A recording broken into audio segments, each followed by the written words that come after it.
the library lady, and thank you so much for joining me in this episode. Today I will be discussing the book Uncle Jed's Barbershop.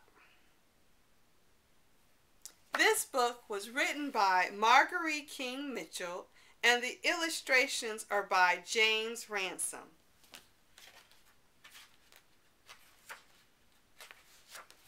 We have the title page, very beautiful.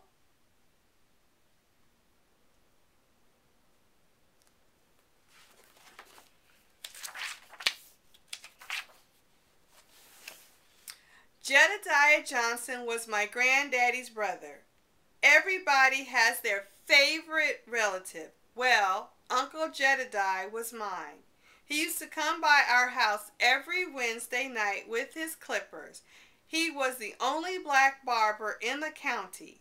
Daddy said that before Uncle Jed started cutting hair, he and Granddaddy used to have to go 30 miles to get a haircut. We see her with her uncle, the family's in the background, and the mode of transportation. After Uncle Jed cut my daddy's hair, he lathered a short brush with soap and spread it over my daddy's face and shaved him. Then he started over on my granddaddy. I always asked Uncle Jed to cut my hair, but Mama wouldn't let him. So he would run the clippers on the back of my neck and just pretend to cut my hair. He even spread lotion on my neck. I would smell wonderful all day.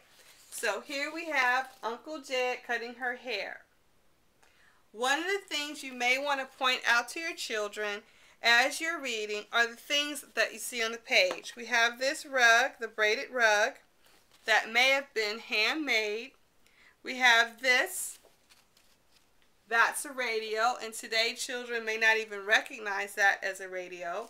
And we have the oven or stove that probably took coal to heat the house. Coal was probably used versus wood. Now, my mother used to tell me when she was growing up, they all used to gather around and listen to the radio. And one day when television came out, one person on her block had a TV. And all the kids used to go to that one person's house to watch TV. And in fact, a lot of people didn't have radios as well. I remember when I was growing up, we didn't have cable. We had 3 stations, ABC, CBS, and NBC. And then we had a public television station. And I lived in Detroit, so we may pick up 1 or 2 Canadian stations. But I remember the first person who got cable, and all us kids went to that one house to watch cable television. And I hate to say it, but today we pay for cable, and we're paying for all those shows we saw 20 years, 30 years ago for free. So, we need to rethink this whole cable and direct TV stuff. But it's so important to tell your children what life was like, because things change.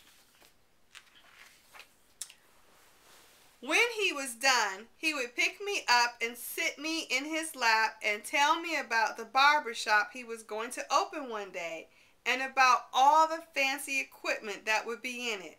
The sinks would be so shiny and sparkle. The floor so clean you could see yourself.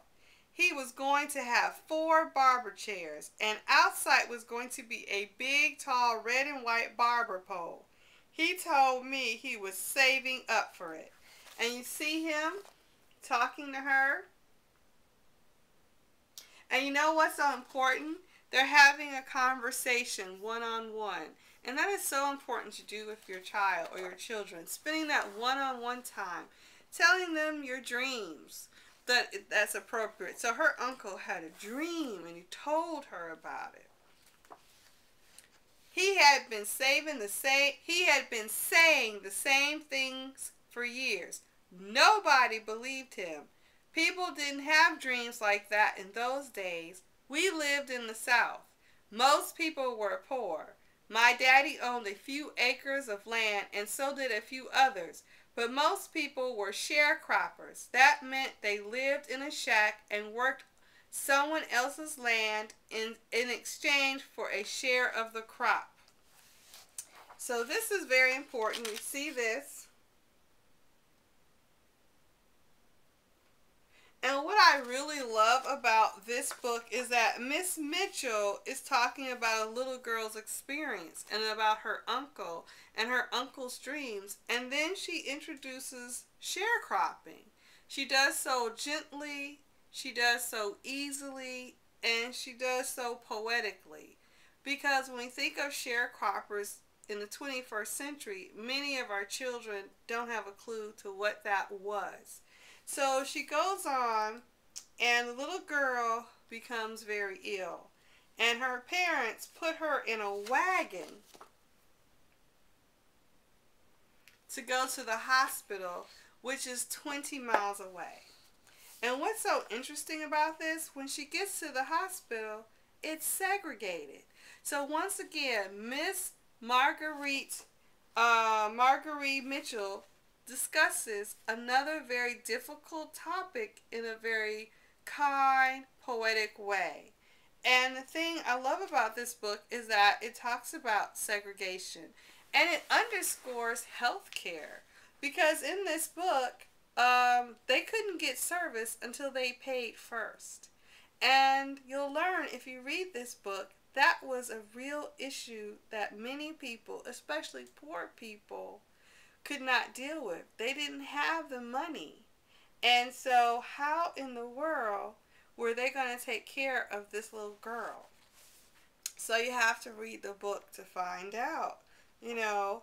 And we learn at the end of the book that dreams do come true, even if they're delayed for several years. So this is a wonderful book that talks about the Great Depression, health care. It talks about segregation, sharecropping, and all those things. So when you think about what's going on in our society today, some people call it Obamacare, and people have all kind of feelings about it. This book helps explain why it is important to have systems in place to make sure people have access to basic quality health care. So this book covers so many different areas, and it's wonderful, it's poetic, it's not preachy, and it's from a child's point of view. So once again, this is Uncle Jed's Barbershop by Margaree King Mitchell and illustrated by James Ransome. You can get it at Barnes & Noble, Amazon.com, your favorite local bookstore, or you can go to my favorite spot. You got it, the public library. Wonderful book, one of my very favorites. So make sure you check it out. Happy reading!